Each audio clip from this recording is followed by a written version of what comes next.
When your infant is between 4 and 16 pounds and ready to go for a vehicle ride, you will need to ensure your Fit4 is properly set up for Stage 1. Please refer to the rear-facing installation videos, how to install rear-facing with latch, and how to install rear-facing with vehicle belt to ensure the Fit4 is installed correctly. Stage 1 allows a more reclined seating position for infants who do not yet have proper head control.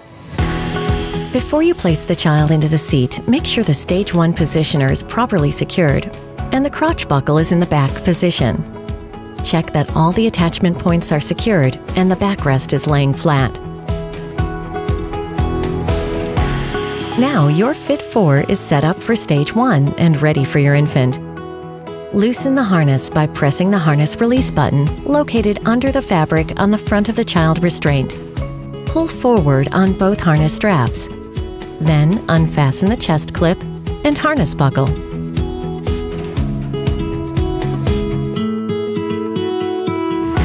Place your child in the Fit4 with their back flat against the back of the seat.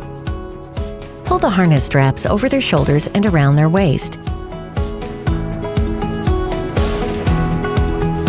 Adjust the harness strap height position up or down by pulling on the headrest adjustment tab on the top of the headrest.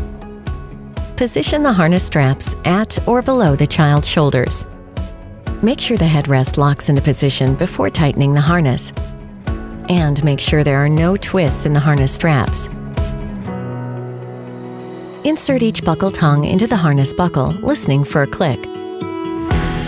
Pull up firmly on both buckle tongues to make sure that they are securely latched. Tighten the harness by pulling slowly on the harness adjustment strap until the harness rests snugly on the child. Fasten the chest clip by snapping both sides together. Slide the chest clip up to the center of the child's chest, level with their armpits. If you can pinch a fold in the strap at the child's shoulders, the harness is too loose and should be retightened. Check that all straps are flat and properly snug, and that the buckles are properly fastened.